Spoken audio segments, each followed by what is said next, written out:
If I could move forward to our next question. This comes, again, Dr. Saab, it's one of you.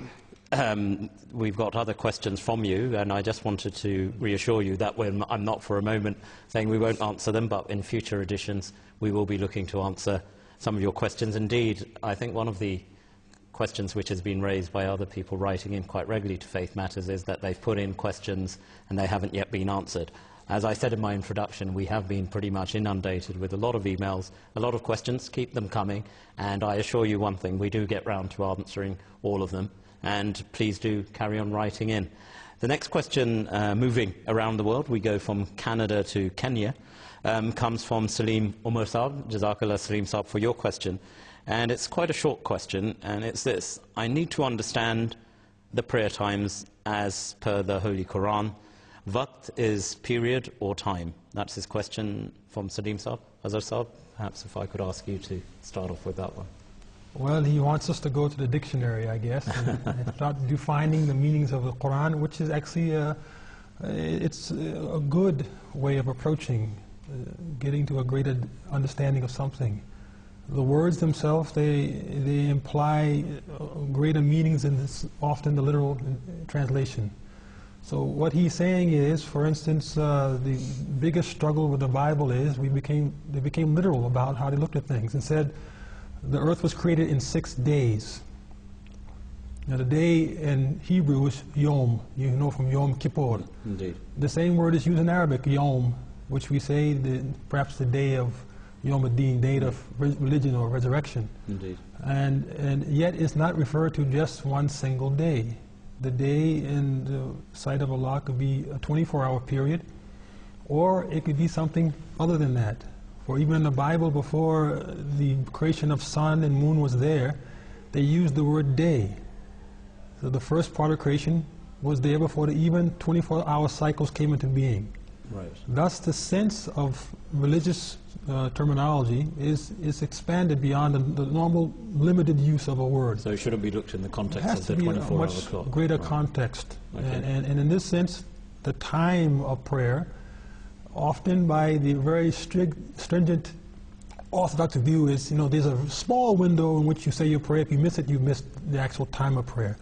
But I want to refer to a tradition, a hadith of the Holy Prophet Mohammad, which gives clarification on what is meant by the waqt, the time of a prayer. And in this one, the narration regarding the prayer, it says that the Holy Prophet said, the time for dhuhr prayer, or dhuhr, and here uses the word time, is from when the sun has passed its zenith, so when the sun has reached that midday point, and a man's shadow is equal in length to his height. So here he's given the time of his beginning and moving toward the time of the end of that prayer period. So he breaks this part of the day into a small window of opportunity. Of course. Moves forward, he says, until the time for Asr, which comes. Then he says the time for Asr lasts until the sun turns orange, this reddish-orange color. Just before it starts to set below the horizon, you see the color of the sun changing. So from that time of the end of Dhuhr, Asr begins, and it goes on for again a period. So this is the waqt of Asr. And he moves on, and in the end of this tradition he says, the time for Fajr lasts from beginning of pre-sunrise, so long as the sun has not yet started to rise. When the sun starts to rise, then stop praying, for it rises between the two horns of the shaitan, of Satan. This wonderful tradition is there for what purpose? To let us know that prayer time is not limited to 5 minutes, 10 minutes, just as the sun rises, the sun sets. All this window is opened up to us. And that's how one should understand the issue of prayer, waqt time, inshallah, in Islam.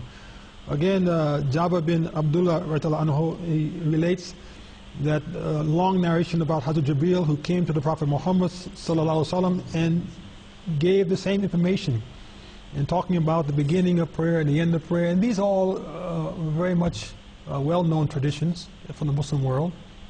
And we should look at them as the standard to determine what that word meant when it was used in Quran and in Hadith.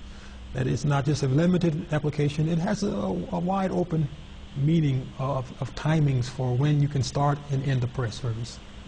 Jazakallah. I think, again, Salim Saab, sorry, Dar Saab, you wanted to add to that? Well, yes, I mean, as is very beautifully mentioned, this time period. Now, the reason for that, I mean, the question is asking about the Quran. Now, this is one of the things about the Holy Quran, that it gives instructions, but it doesn't give details. And this is one of the purposes of the Holy Prophet Muhammad, that he would now explain and go further in that.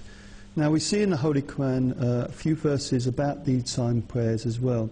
For instance, in chapter 17, verse 79, it says, "Observe prayer from the declining and paling of the sun till the darkness of the night, and recite the Quran at dawn." Now, from this, we understand that the declining indicates the Zuhr prayer, the paling of the sun, as we're saying, going yellow, can be the Asr Maghrib prayer, the darkness of the night refers to Isha, and of course, reciting the Quran at dawn, you get the Fajr. So that gives you some idea from the Quranic verse. Again, we see in chapter 20, verse 131, that glorify thy Lord with his praise before the rising of the sun, and before its setting, and glorify him in the hours of the night and all parts of the day. So again here we can see that before rising indicates the Fajr, before setting the Asr, hours of the night, the Maghrib and Isha, and the parts of the day, Zuhr. So you can see from the Quranic verses it's not that clear. And this is why, as others quite rightly pointed out, it needed some advice from the Holy Prophet Muhammad exactly when it is. Now, this is something, again, especially if you're in Muslim countries, you start to appreciate this early time and late time for each prayer. And this is what people should understand, that we've got that sort of length of time.